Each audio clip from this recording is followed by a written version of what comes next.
Quem creu no que pregamos, no que ouvimos e vimos?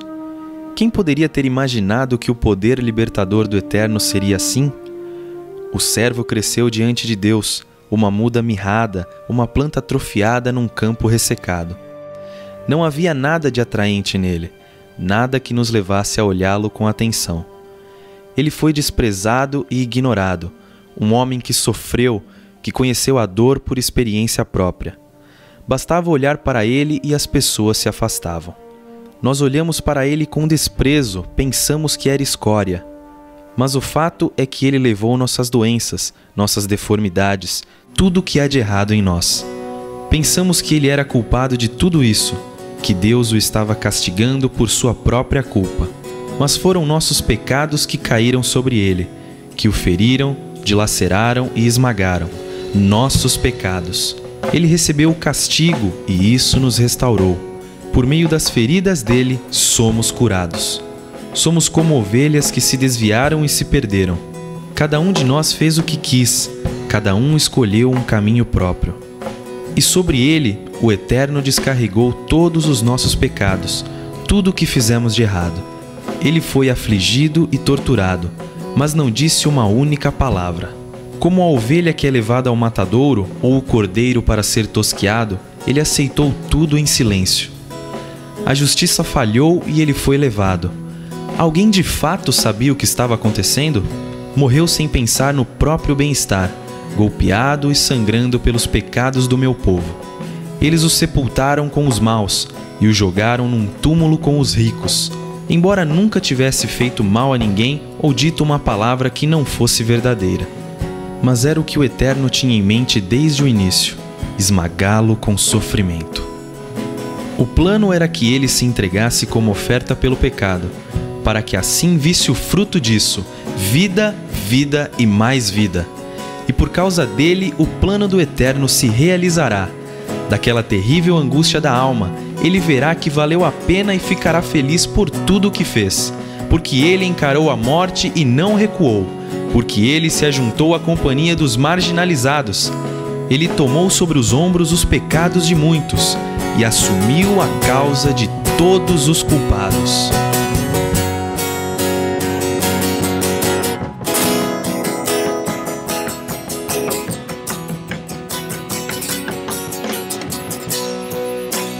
Não podia imaginar que amor tão grande assim pudesse existir a ponto de morrer por mim, doar a própria vida. Só Jesus pois me amou. Eu não podia imaginar que amor tão grande assim pudesse existir a ponto de morrer por mim, doar a própria vida. Só Jesus pois me amou. Eu não podia imaginar que amor tão grande assim pudesse existir a ponto de morrer por mim, doar a própria vida. Só Jesus pois me amou.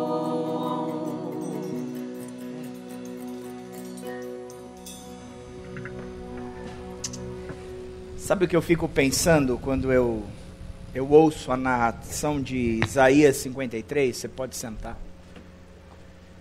E ele diz e descreve o profeta apontando para aquilo que Jesus sofreria, que por causa das suas pisaduras nós fomos sarados, e o sofrimento dele, o derramar de sangue, o ser moído, o ser destruído.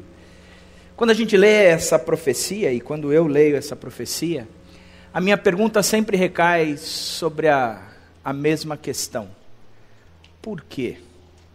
Por que era necessário tudo isso? Qual a grande razão desse sofrimento todo? Porque Deus desceu da glória, e um Deus poderoso como Ele é, um Deus soberano como Ele é, um Deus que é o único e verdadeiro Deus, aquele que se apresenta como eu não preciso nem mesmo dizer as minhas credenciais, eu sou o que sou. Quando a gente entende isso, por que que este Deus desceu da onde estava, se fez homem e habitou entre nós? E em cima desta questão, por causa do alto sacrifício do próprio Deus, é que eu te convido a abrir a sua Bíblia em Gálatas 6, e a gente vai ler dos versículos 14 a 16, mas hoje eu vou ler numa versão diferente, a mensagem. Então talvez você não tenha essa Bíblia aí com você, então presta atenção em tudo o que o texto diz. O texto ele começa falando o seguinte: Paulo, quanto a mim, não vou me orgulhar de nada a não ser na cruz do nosso Senhor Jesus Cristo. Por causa daquela cruz fui crucificado aos olhos do mundo, liberto da atmosfera sufocante, da necessidade de agradar os outros e me encaixar nos padrões mesquinhos ditados por eles. Percebem que esta é a questão principal? Não é o que fazemos, como submeter-se à circuncisão ou rejeitá-la. É o que Deus está fazendo, e Ele está criando algo novo, uma vida livre. Todos os que caminham por esse padrão são o verdadeiro Israel de Deus, seu povo escolhido. Paz e misericórdia sejam com eles. Paulo vem e ele descreve a razão ou o motivo principal que Cristo desce dos céus e vem até nós. E ele apresenta 3 princípios básicos. Ele fala da salvação, ele fala que a salvação é algo importante sim para nós, ele apela para a salvação como algo que eu e você precisasse. E ele descreve a salvação e a realização da cruz de forma muito intensa. Ele apresenta que a salvação é algo que a cruz trouxe para mim e para você, ou seja, a promoção do sacrifício de Cristo é, antes de qualquer coisa, a salvação. O texto diz: por causa daquela cruz, fui crucificado aos olhos do mundo e liberto da atmosfera sufocante da necessidade de agradar os outros e me encaixar nos padrões mesquinhos ditados por Ele.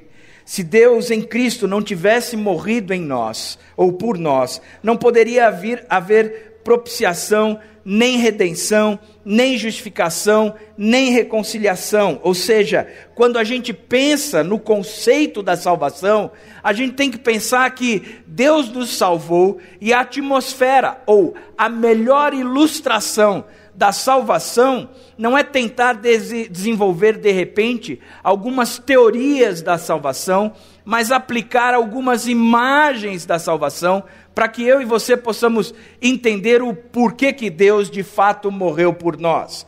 E quando a gente pensa nessas imagens, 4 são bem apresentadas, ou bem fortes: a propiciação, a redenção, a justificação e a reconciliação. Quando eu falo isso, talvez esse seja um dos argumentos mais evangeliqueis que existe na Bíblia. Quando eu digo reconciliação, você vai dizer: André, mas o que isso significa? Quando eu digo propiciação ainda por cima, você vai falar: cara, o que significa propiciação?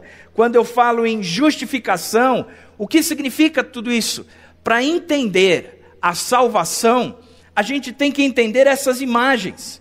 Não teorias, mas talvez trazer como um conceito de imagens, porque ele diz que nós fomos crucificados, e ao mesmo tempo que nós fomos crucificados, o resultado de tudo isso é que nós fomos libertos. Ele fala de uma morte, a crucificação, mas ele fala de uma vida, a libertação. Ele diz que a crucificação, ela nos trouxe a salvação. Mas por quê? Por que tudo isso? Primeiro, se você pensar na salvação e nos conceitos que eles estão por trás, a propiciação ele já define de cara. Ele diz: por causa daquela cruz, fui crucificados aos olhos do mundo. Por causa daquela cruz, eu fui crucificado. A crucificação me trouxe libertação, mas eu fui crucificado. Propiciação é uma imagem religiosa. Ela nos leva a um Deus irado, porque a propiciação significa aplacar a ira de alguém, e no caso da palavra de Deus, aplacar a ira de Deus. Porque quando nós pensamos em Deus, a gente diz, Deus é um ser tão bonzinho, Ele está sentado naquele trono, e Ele está governando todo o universo, e Ele é um Deus de amor. Um Deus de amor não pode nunca caminhar com ira. Romanos 1, ele diz que a ira de Deus se demonstra ou se aplica contra toda injustiça e impiedade praticada pelos homens. A Bíblia diz que Deus se ira, e se ira sim. O Fábio, semana passada, pregou a respeito da cruz de Cristo. E na cruz de Cristo ele diz que o pecado é algo que traz uma dor profunda no coração de Deus, a tal ponto que Deus ele tem um asco, ele repugna o pecado, ele não suporta o pecado, ele se ira contra o pecado. Significa que quando eu penso num Deus que está irado, para apaziguar a ira deste Deus, o termo utilizado, ou o ambiente religioso que nós entramos, tem a ver com a propiciação. Quando eu ofereço algo, quando eu entrego algo, quando eu apresento algo que é suficiente para apaziguar, para aplacar a ira deste Deus. Quando você lê 1 João 4,10, ele diz, nisto consiste o amor de Deus, não em que tenhamos amado a Deus, mas em que Ele nos amou e enviou seu Filho como propiciação pelos nossos pecados. Num ambiente de um Deus irado, a imagem que eu tenho deste Deus que não suporta, se ira contra todo o pecado, Jesus Cristo é aquilo que apazigua, ou é aquele quem apazigua a ira de Deus. Ele é a propiciação dos nossos pecados. Segunda característica da salvação é a redenção.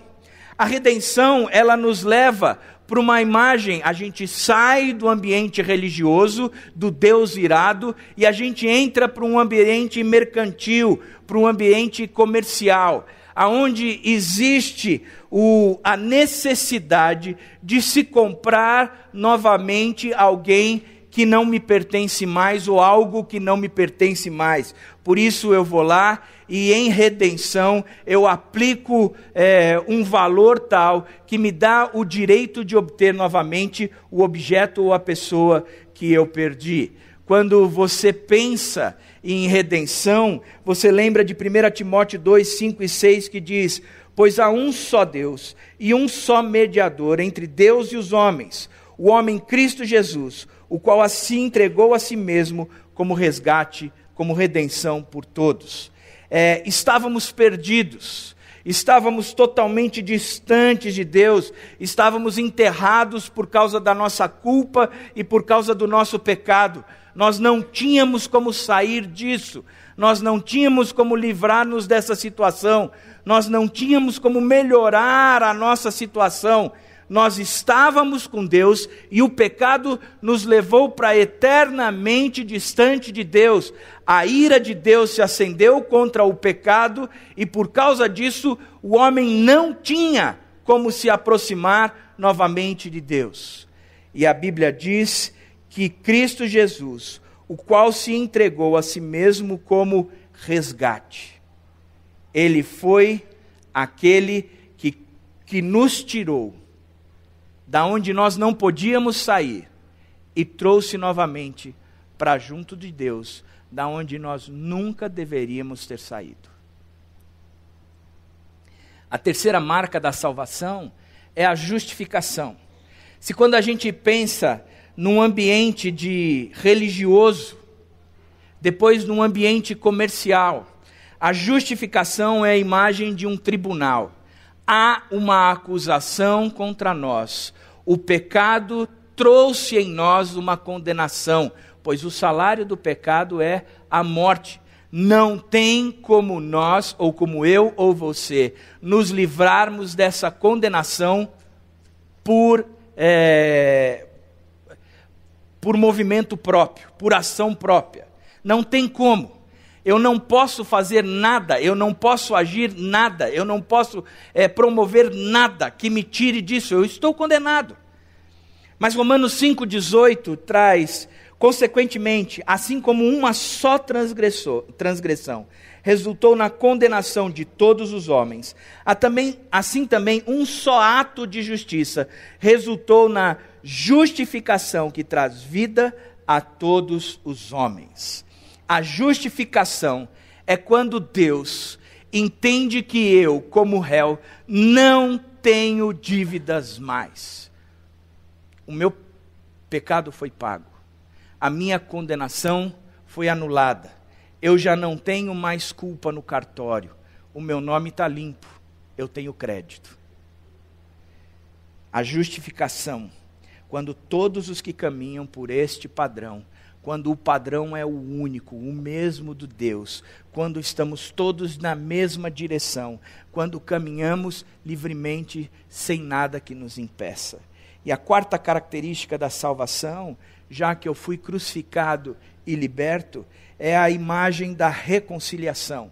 Se no primeiro momento eu tenho uma imagem de um ambiente religioso, depois de um ambiente comercial, depois de um tribunal, agora eu sou levado à imagem de uma casa, de um lar. Significa a reconciliação trazer para dentro do meu próprio habitat, do meu próprio lugar, da onde eu moro, da onde eu vivo, da onde eu estou.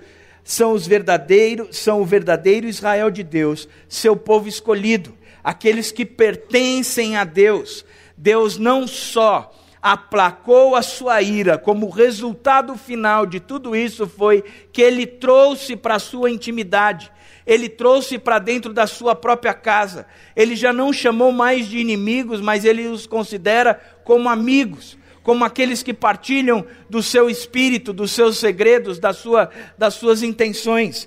O texto de Romanos 8,15 diz: pois vocês não receberam um espírito que os escravize para novamente temerem, mas receberam o Espírito que os adota como filho, por meio do qual clamamos, Abba, Pai. Nós podemos agora fazer parte da família de Deus, do processo da intimidade de Deus, do ambiente da casa de Deus, da reconciliação com este Deus.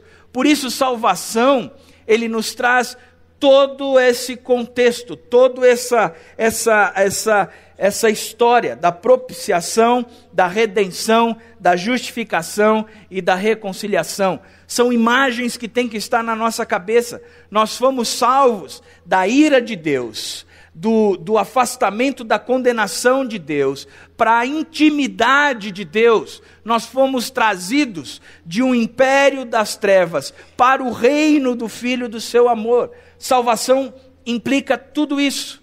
Ele traz todo esse contexto. Por isso eu fui crucificado e por isso eu estou liberto em Cristo Jesus. A primeira realização da cruz é a nossa salvação. A primeira realização, o que nos apresenta a cruz, o que nos promove o sacrifício de Cristo, em primeiro lugar, é a salvação. Mas não é só isso. O sacrifício da cruz, ele também apresenta a revelação. Percebem que é esta a questão principal. Não é o que fazemos, como submeter-se à circuncisão ou rejeitá-la. É o que Deus está fazendo. Eu amo esse texto. Eu amo essa característica de Deus. Porque muitas vezes, eu e você, nós pensamos o seguinte: o que Deus está fazendo, Ele nos salvou. Ele sabe o que Ele fez, Ele simplesmente nos tirou do império das trevas e nos transportou para um outro reino. O conceito de salvação, ele é simples. Mas não foi só isso o que Ele fez na cruz de Cristo. Na cruz de Cristo, Ele se revelou, Ele se apresentou, Ele disse o que Ele está fazendo, e quando Ele apresenta o que Ele está fazendo, Ele apresenta quem Ele é. E sabe o que eu acho bacana? É que Deus, Ele veio até nós, e um dos projetos, um dos propósitos da encarnação de Deus foi se apresentar, se revelar, dizer que Ele caminha do nosso lado. Interessante porque eu gostaria de pensar em qualquer outra religião e qualquer outra filosofia que apresentasse um Deus que se apresenta. Em nenhum outro lugar eu vejo isso. Em nenhum outro lugar eu encontro isso. Em nenhum outro lugar eu percebo isso. Em todos os outros lugares eu percebo o quanto eu tenho que fazer ou o quanto eu tenho que pagar para que, quem sabe, quando eu morrer, eu me encontre com este Deus. A revelação de Deus em Cristo Jesus faz exatamente o contrário. Este é o meu filho amado. Este é em quem tenho alegria. Vocês só chegam a mim por intermédio dele, pois ele é o caminho, a verdade e a vida. Vocês querem saber quem eu sou? Olhem para o Filho, pois quem vê o Filho enxerga o Pai. Eu sou assim. Este é o meu amor por você, porque qualquer outra seita, qualquer outra filosofia, qualquer outra religião pode falar de um monte de atributos de Deus. Mas somente na revelação em Cristo Jesus é que eu e você podemos enxergar um Deus que ama, um Deus que perdoa e um Deus que reconcilia. Em nenhum outro lugar você enxerga isso. Um Deus que se apresenta, um Deus que está lá em cima e diz: escuta, eles não sabem nem como tem que viver. Eles não sabem o que é ser santos. Eles não sabem o que é viver uma vida pura. Por isso, eu não vou ficar ditando regras através de profetas, eu não vou dar revelação para ninguém, eu mesmo vou me revelar, eu mesmo vou me apresentar, eu mesmo vou dizer o que é ser a imagem e semelhança de Deus. Hebreus 1:1 diz: há muito tempo Deus falou, muitas vezes de várias maneiras aos nossos antepassados, por meio dos profetas. Mas nestes últimos dias, falou-nos por meio do Filho, a quem constituiu o herdeiro de todas as coisas, e por meio de quem fez o universo. O Filho é o resplendor da glória de Deus, é a expressão exata do seu ser, sustentando todas as coisas por sua palavra poderosa. Quem vê o Filho, vê a Deus, pois o Filho é a revelação, a expressão exata de Deus. Ele se revelou. Nós podemos conhecer a Deus porque Ele se revelou, Ele se apresentou. O cartão de visita de Deus é Jesus Cristo. Oi, esse sou eu. Quer me conhecer? Está aqui. Você não precisa ficar meditando. Você não precisa ficar praticando boas obras. Você não precisa ficar entrando em sintonia com todas as coisas. Você não precisa tentar purificar as suas ações. Você simplesmente precisa acreditar no Filho. Porque quem vê o Filho, vê o Pai. Pois o Filho é a expressão exata do Pai. O Senhor se revelou. A cruz de Cristo, ela mostra a revelação de Deus, pois é aquilo que Ele está fazendo. E por fim, a terceira revelação da cruz é a conquista. Ele está criando algo novo, uma vida livre. Todos os que caminham por este padrão são o verdadeiro Israel de Deus, seu povo escolhido, uma nação santa, um povo de propriedade exclusiva de Deus, um sacerdócio real, o meu tesouro pessoal, dentre todas as nações, diz o Senhor na palavra. Significa que o que Deus está fazendo em Cristo, a salvação e a revelação, tem um projeto para a minha vida e para a sua vida. É a conquista, é a vitória, é eu e você sermos verdadeiramente livres, de não estarmos mais presos aos padrões deste mundo, a querer viver uma vida de agradar a todos os que vivem no padrão deste mundo, a estar sujeito aos padrões deste mundo, a estar respondendo às inclinações pessoais da minha carne em querer agradar a si mesmo, mas uma vida livre, salva, redimida, em Cristo Jesus, a tal ponto que eu posso ser verdadeiramente livre. Livre contra o diabo já não me condena mais, o diabo já não obtém mais vitória nenhuma sobre mim, pois a Bíblia é clara, aquele que está em Cristo é nova criatura, e o maligno não lhe toca, e não toca mesmo. O diabo na cruz de Cristo foi vencido. O diabo na cruz de Cristo já sabe que está perdido. O diabo na cruz de Cristo sabe que ele tem um tempo determinado e que a sua condenação já for aplicada sobre ele. O diabo na cruz de Cristo não tem esperança nenhuma. Os meus pecados na cruz de Cristo foram perdoados e carregados, o escrito de dívida foi pregado na cruz, já não reina mais neste corpo mortal o domínio sobre o pecado, ou o domínio do pecado. Eu posso verdadeiramente obter vitórias, crescer à imagem do Deus revelado, seguir como Ele é, me tornar o mais parecido com Ele. Eu posso. Sabe por quê? Porque na cruz de Cristo há uma conquista. Na cruz de Cristo, os valores deste mundo também têm prazo de validade. Um dia Deus há de restaurar tudo isso aqui. E o Senhor Jesus Cristo há de reinar soberano, estabelecendo os padrões. E principalmente com a justiça estabelecida por Ele, nele e através dele, e nós vivermos essa justiça sem fim. Significa que para mim e para você há esperança outra vez. Há esperança outra vez. E a nossa esperança não é para o que nós estamos vendo.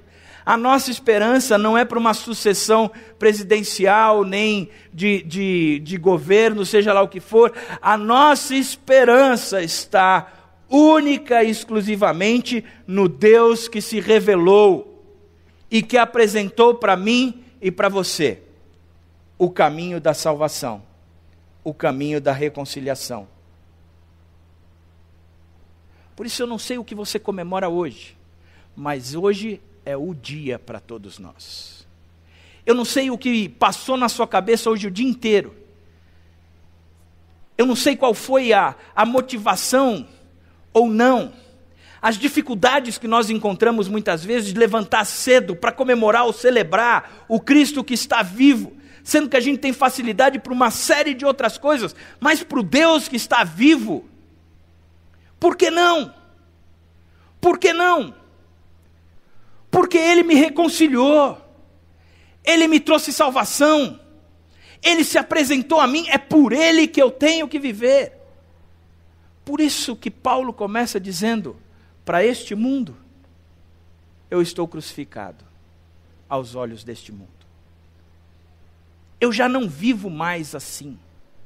Este já não é mais o meu propósito. E se você continuar lendo o texto, você vai ver que ele vai dizer assim, por favor, não me provoquem, não me irritem, não me façam perder tempo com um monte de outras coisas, ou com essas coisas de agradar o mundo e viver com o padrão do mundo. Eu tenho um projeto, eu tenho um propósito. Eu quero, antes de mais nada, agradar a esse Deus. E é por isso que eu vou viver. Pelo que você está vivendo. Pelo que você está morrendo. Pelo que você tem pagado o preço. Quais são os valores concretos e reais da sua vida? O que te segura vivo? O que traz para você uma motivação maior, uma esperança maior? Pois bem, eu acho que nós temos a proposta, o projeto, nós temos o convite de Paulo, a olhar para a vida de Jesus Cristo e dizer, nós podemos muito mais. Porque Deus nos salvou, Deus se revelou.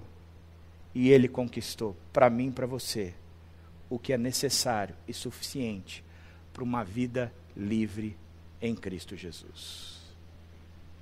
Uma vida livre em Cristo Jesus. Eu lido com pessoas. Eu trato com... E a matéria-prima do meu trabalho é a dor. Ninguém me procura porque está tudo muito bem. O pessoal me procura porque está tudo muito mal. E o que eu tenho aprendido é que está tudo muito mal, porque nós temos amado o mundo e as coisas que estão neste mundo. No dia que a gente entender que a gente tem que deixar essas coisas de lado, que Cristo morreu por nós e agora nós temos uma vida livre, o mundo perde o sentido. O mundo perde o sentido. Cristo está vivo. Ele venceu a morte. Ele conquistou a vida por mim e por você. Há esperança outra vez. Há esperança outra vez. A gente vai participar da ceia. A ceia nada mais é do que o Facebook da época de Jesus Cristo. Porque hoje nós revelamos tudo a todo mundo através do Facebook, não é verdade? Você hoje já não vive mais para você. O seu prazer é viver para os outros. O seu prazer é tirar foto, nem porque você está curtindo o momento, mas para que os outros vejam o momento que você está vivendo. Naquela época, Jesus não tinha Facebook. Muito menos uma câmera acoplada no celular, porque nem celular tinha naquela época. Mas ele disse, o que eu estou fazendo por vocês é tão importante. Na verdade, o propósito da minha vinda aqui é a cruz. O propósito da minha vinda aqui é a cruz. E eu tenho certeza que vocês com o tempo vão esquecer. Portanto, eu vou deixar registrado algo que vai ficar e deve ser relembrado por vocês sempre, para que vocês nunca esqueçam a salvação, a revelação e a conquista que vocês tiveram. Portanto, na noite em que eu fui traído, diz Paulo que na noite em que Jesus foi traído, ele pegou o pão e partiu e disse, esse é o meu corpo que é dado por vós. Fazei isso em memória de mim. Esse é o meu corpo que é dado por vós. Prestem atenção na cruz. A cruz não foi algo que Deus veio e Jesus se encarnou dizendo, eu vou ter que fazer isso porque eu estou por obrigação, por profecias e por uma série de outras coisas a meu respeito. Eu vou fazer isso porque eu quero.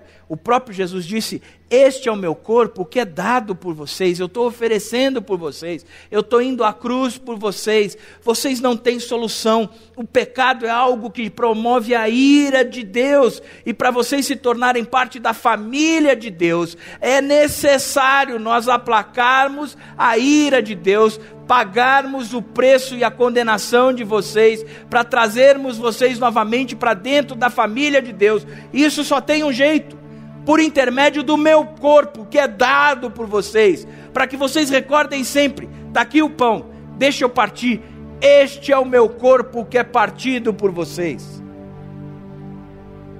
Gente, mas se ficasse aí, se nós parássemos por aí, se nós terminássemos aí, a gente ia dizer, caramba, a condenação foi paga. Mas depois ele vem com o sangue e diz, este é o sangue de uma nova aliança. Este é o cálice de uma nova aliança. É o sangue derramado por vocês, uma nova aliança. Sabe por que uma nova aliança? Porque a aliança antiga não funcionou. Porque se nós fôssemos considerar a aliança antiga, todos nós estávamos perdidos. Porque nós tínhamos que cumprir a lei, e o cumprimento da lei já tinha sido provado para todos aqueles que viviam que não dava certo. Afinal de contas, próprio Paulo em Romanos diz que a lei só existe para apontar o pecado, mas Jesus chega dizendo: este é o sangue de uma nova aliança. Uma nova aliança. Porque não tem nada a ver com vocês, aquilo que vocês são capazes ou não de fazer. Vocês não conseguem obter vitória sobre o próprio pecado. Vocês não conseguem viver uma vida justa. Vocês não conseguem nem mesmo aplacar a ira de Deus. Vocês não conseguem nem mesmo entrar na presença de Deus. Por isso, é uma nova aliança. Porque já não tem mais nada a ver com você. Eu me revelo por você. Eu me apresento por você. Eu pago o seu preço. Eu trago para mim a responsabilidade. Sou eu contra a rapa. Pode deixar. Pode deixar. E ele traz para si. Ele chama para si a responsabilidade. E ele apresenta uma nova aliança. Uma aliança que não depende mais de mim, mas uma aliança que depende única e exclusivamente de Jesus Cristo. Por isso ele diz: Deus, se possível, afasta de mim esse cálice, mas não seja feita a minha vontade, a tua vontade, porque o importante é que este povo seja salvo. O importante é trazer novamente esse povo para dentro de casa. O importante é promover reconciliação, pois esse povo, justificados mediante a fé, eles terão paz com Deus. Paz com Deus. Que Deus, aquele que se revelou para conquistar tudo o que nós precisávamos. Que Deus, aquele que nos salvou para podermos novamente fazer parte da família dele. Que Deus. Que Deus. Ele é o terceiro, morreu numa sexta-feira, mas num domingo ele ressuscitou. Deve ter sido uma sexta-feira barulhenta em Jerusalém, onde muita gente estava na expectativa daquela crucificação. Haviam libertado Barrabás, o povo tinha pedido isso, eles queriam a morte de Jesus, e eles foram, uma sexta-feira tumultuada. Deve ter sido um sábado silencioso. O povo não precisava fazer nada no sábado, pois pela lei eles tinham que descansar. Eles já tinham feito tudo na sexta. Deviam estar cansados. O sábado serviu para descansar. Que sábado silencioso. Mas chegou o domingo. Talvez ninguém ou poucas pessoas tenham entendido o que aconteceu no domingo. Mas eu garanto para você que o universo inteiro aplaudiu quando Jesus Cristo saiu daquela sepultura, conquistando tudo que eu e você precisávamos para ter uma vida livre. Graças a Deus, por Cristo Jesus, em quem nós temos a vitória.